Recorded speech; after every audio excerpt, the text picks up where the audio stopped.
On va passer à notre prochain sujet. On a un invité au bout du fil qui va nous parler de quelque chose de nouveau en termes de chien guide. Si je comprends bien, je lance la rondelle à Sabrina qui a préparé le tout pour nous. Le nom de la demoiselle en question? Noémie Labbé-Roy, qui est la fondatrice de l'organisme Les Chiens Togo. Bonjour, Madame Roy. Bienvenue dans Politique Correct. Merci beaucoup, bonjour. Vous allez bien? Oui, ça va très bien, merci. Oui, alors pour mettre un peu nos auditeurs en contexte, c'est une de mes amies qui m'a parlé de l'organisme Les Chiens Togo. Alors, après avoir fait quelques recherches sur votre site Internet, j'ai décidé de vous contacter. Donc, vous êtes la fondatrice de cet organisme, c'est bien ça? C'est bien moi. Alors, j'aimerais que vous me parliez pour commencer un peu de votre parcours puis de ce qui vous a amené à fonder Les Chiens Togo. Les Chiens Togo, c'est né un petit peu d'une frustration à la base ou d'un questionnement. Moi, j'étais étudiante en psychoéducation, psychologie, et je travaillais en pédopsychiatrie avec des enfants qui avaient des troubles graves de comportement, diagnostics de toutes sortes.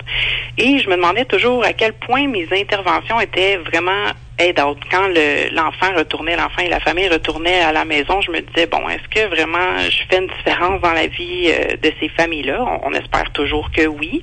Mais c'était plus ou moins concret pour moi. Donc, il y avait une espèce de petite frustration qui était là de ce côté-là. Puis, en parallèle à ça, pendant mes études, je travaillais pour une compagnie qui s'appelle Demain de Maître et j'entraînais des chiens. Et je me suis retrouvée à faire un projet avec une jeune universitaire qui avait besoin d'un chien d'assistance pour pouvoir continuer ses études parce qu'elle était plus en mesure de porter son matériel scolaire. Donc, elle nous a approchés. Je me suis trouvée à travailler avec elle. Et ce que j'ai trouvé très intéressant, c'est qu'elle était allée chercher un chien de refuge. Hein, parce que chez les Chiens Togo, nous, dans le fond, on transforme des chiens abandonnés en chiens d'assistance. Et donc, l'idée est partie de là au début. J'ai rencontré cette jeune fille-là, j'ai eu l'occasion de travailler avec son chien. Je me suis dit, mais mon Dieu, quel chien extraordinaire. Il a toutes les caractéristiques nécessaires pour être super aidant pour elle. Puis en même temps, je trouvais ça vraiment cool parce que ce chien-là, c'est un chien qui était abandonné. Et là, il se ramassait comme étant ultra utile pour une personne. Et là, le projet, disons, est né, l'idée est née, mais ensuite, il faut réfléchir à tout ça. Ça m'a pris à peu près 1 an là, de préparatifs. Et je me suis entourée d'une super équipe. Depuis là, ça fait 1 an et demi là, qu'on entraîne des chiens. On en a remis une quinzaine environ. Des chiens d'assistance, merci. Des chiens d'assistance psychologique. Ça, c'est notre expertise. C'est quelque chose qui est peut-être moins connu au Québec, l'assistance psychologique. Ouais. Mais qui est connu, là, qui est déjà connu ailleurs. Moi, j'avais beaucoup fait des recherches là-dessus sur les chiens d'assistance, surtout l'assistance psychologique. Puis il y en a quand même aux États-Unis. Il y a des entraînements précis particuliers qu'on fait dans l'assistance psychologique. Donc, c'est pas un chien guide. Normalement, quand on parle de chien guide, c'est avec une personne aveugle. Ouais. On parle plutôt, nous, en tout cas, on parle de chien d'assistance psychologique. Mais je trouve ça intéressant parce que moi, je suis éducatrice en garderie, puis par exemple, là, si on parle de la clientèle d'enfants d'âge préscolaire, scolaire, il y a de plus en plus d'enfants qui ont soit un TDAH, un trouble envahissant du développement, ou un peu dans ce que vous visez, là, je lisais un TSA, anxiété généralisée aussi. Donc, je ne sais pas si votre clientèle principale, est-ce qu'on peut dire que c'est les enfants ou c'est vraiment tout âge, là, toute personne qui vit une de ces difficultés-là? On a beaucoup de critères au niveau de l'admissibilité à notre programme. Je dirais qu'on refuse beaucoup plus de personnes qu'on en accepte pour différentes raisons. Notre éventail d'aide au niveau psychologique est assez grand. Oui, on peut avoir des familles qui auraient, par exemple, justement des enfants avec un trouble du spectre de l'autisme.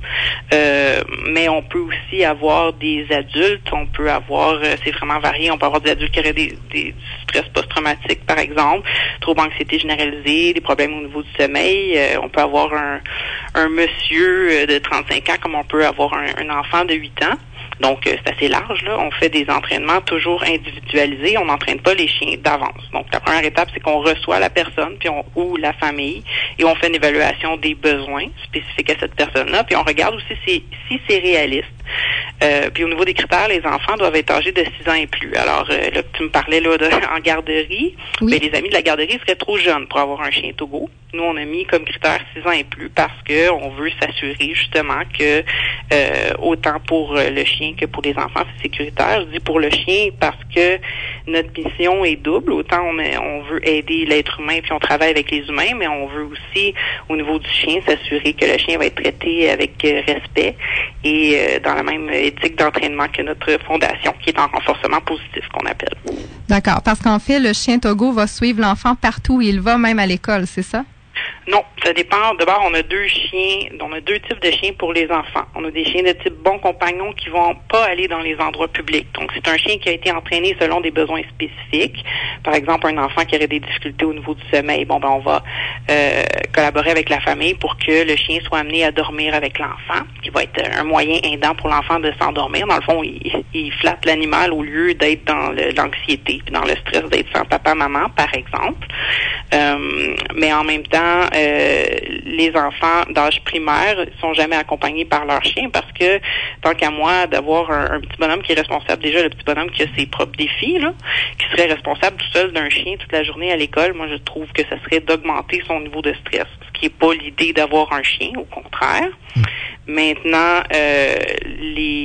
nos chiens d'assistance, comme je disais, il y a les chiens bons compagnons. Les chiens d'assistance, eux, vont pouvoir aller dans les endroits publics, donc vont pouvoir accompagner la famille ou l'adulte qui a besoin d'un chien d'assistance dans les endroits publics, donc à l'épicerie, à la pharmacie, chez le dentiste, par exemple. Hein. Des fois, il n'y a pas grand monde qui adore aller chez le dentiste, là, mais je pense que ça présente particulièrement des défis, justement, par exemple, pour un enfant qui aurait un trouble autistique, ben, le fait que l'animal est avec lui, ça peut être un moyen, une gestion d'anxiété qui est adéquate. Donc, on a ces deux types de chiens-là. Mais les enfants d'âge primaire ne sont pas accompagnés par nos chiens à l'école. À l'âge de l'école secondaire, dépendamment de l'enfant, de ses capacités, puis de si on détermine que ça serait un moyen aidant, mais là, oui, pour amener le chien. D'accord, c'est très intéressant. Puis, je suis pas certaine si vous l'aviez mentionné, mais vous, votre particularité, en fait, c'est que vous prenez des chiens abandonnés pour en faire des chiens d'assistance, c'est ça? Oui, exactement. Parce que nous, dans le fond, on entraîne uniquement des chiens qui sont adultes. Donc, une fois qu'ils ont été évalués, on fait une longue évaluation, là, c'est pas tout de prendre un chien abandonné. On s'entend qu'il y a des nombreux critères puis que c'est pas la majorité des chiens qui se qualifient pour notre programme. Je dirais que c'est moins de 10% des chiens. J'imagine. Oui, c'est ça. Puis mais on dit souvent que l'élevage d'un chien, ça se passe dans les premiers mois. Quand on pense à Mira, c'est là que le training, en bon français, se fait en grande partie. Alors, c'est très surprenant à entendre. Là. Ben, pas tant que ça en réalité, parce que si la génétique était la seule chose qui est en cause dans l'entraînement d'un chien, à ce moment-là, ça serait 100% des chiots, dans le fond, d'un élevage dans un organisme de chien d'assistance qui deviendrait chien d'assistance. Alors que quand on regarde concrètement, normalement, les organismes qui vont, parce qu'il y en a plusieurs, là, qui vont prendre des chiots, qui vont passer par tout le travail de socialisation, ben c'est moins de 50% quand même des chiens qui vont se qualifier rendus à l'âge adulte. Donc, nous, l'avantage qu'on a, c'est qu'on travaille avec des chiens qui sont adultes, donc qui ont déjà un tempérament stable, qu'on peut tout de suite évaluer leur comportement et leur réaction. Leur tendance, par exemple, justement, à avoir de la possessivité d'objets, comment ils sont à l'aise avec les enfants, comment ils sont à l'aise avec les bruits. Bon, l'évaluation, on peut la faire maintenant. Tandis qu'un chiot, même si on le sélectionne chez le meilleur éleveur du monde, puis avec une super génétique d'enfer, des super parents, il n'y a rien qui garantit que finalement, à l'âge adulte, il va se qualifier pour être un chien d'assistance. Vous avez mentionné la génétique. Est-ce qu'il y a une race qui est peut-être meilleure que les autres ou vous êtes pas raciste en ce sens-là avec les chiens? Nous, l'intérêt, c'est vraiment le comportement de l'animal. Moi, à la base, j'ai étudié en modification comportementale de l'humain, mais bon, du conditionnement, ça s'applique à tous les êtres vivants. Alors, ça a commencé avec des animaux, d'ailleurs. Ça, oui, absolument. On se rappelle de Pavlov, on le salue. Oui, on a une petite pensée pour lui. Oui, exactement. Donc, non, c'est vraiment au niveau comportemental. Les races peuvent être des tendances comportementales. Il y a parce que par la reproduction qui a été faite sur des années, bon, ben, il y a certains chiens qui ont des tendances à être comme ci, comme ça. Mais avez-vous des huskies, par exemple? Ça, c'est une race difficile. Dans notre lot sur les 15 chiens que je vous parlais tout à l'heure, on a 2 chiens qui sont d'ailleurs Zuma et Stark, qui est présentement en entraînement, que vous pouvez voir sur notre page Facebook, parce que tous nos entraînements sont sur Facebook. On invite les gens à aller voir ça? Oui. Il y a du husky dans ces deux chiens-là, et qu'est-ce qui est justement une bonne réponse à votre question, c'est que un husky, on s'attend à ce que, bon, c'est des chiens de traîneau, qui peuvent courir, fait que ils sont supposés avoir beaucoup d'énergie. Ouais. Eh bien, Stark et Zuma, je dirais, sur les 15 chiens qu'on a eus, c'est les deux chiens les plus qui ont le moins besoin de dépenses d'énergie. C'est des chiens très, très, très calmes. Alors, bon, qu'est-ce qui s'est passé on s'entend que nous, souvent, on n'a pas des pures races, là. Il y a aussi beaucoup de mélanges.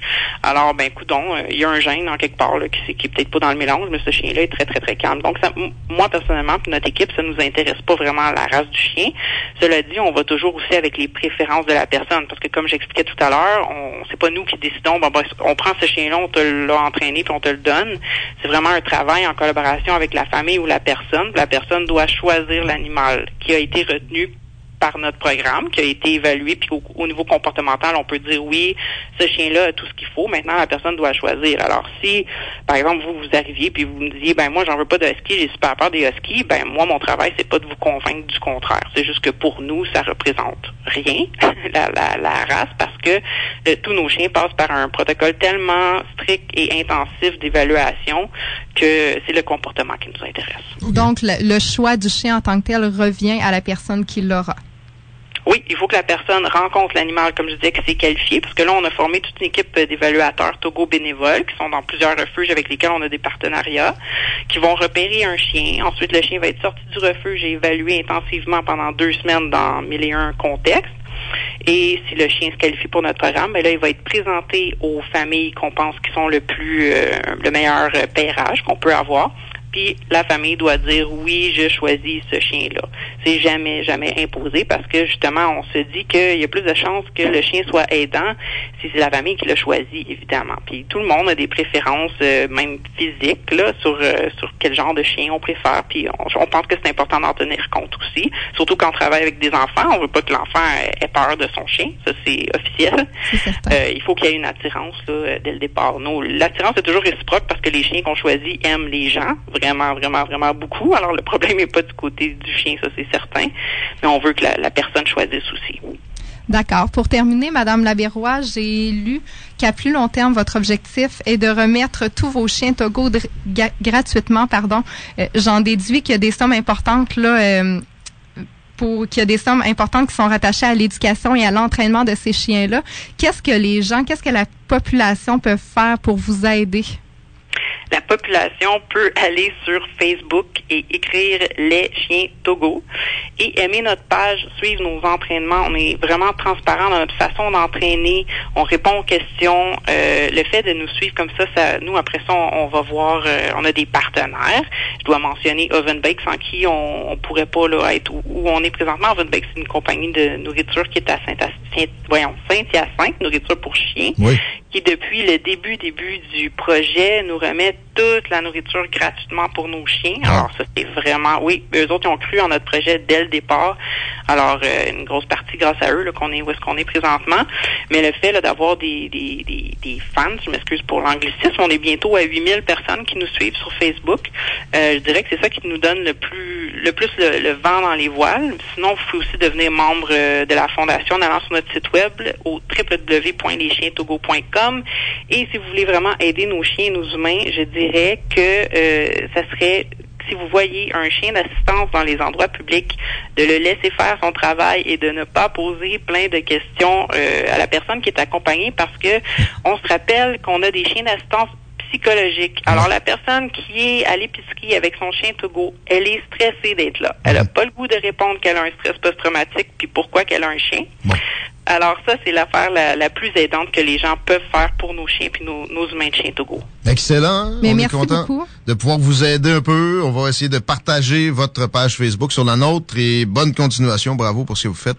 Merci beaucoup, Madame Labérois. Et chose certaine, je vais devenir membre de l'organisme dans les prochains jours. Merci beaucoup. Yeah. Merci à vous. Au revoir. Au revoir. C'est dans un petit break.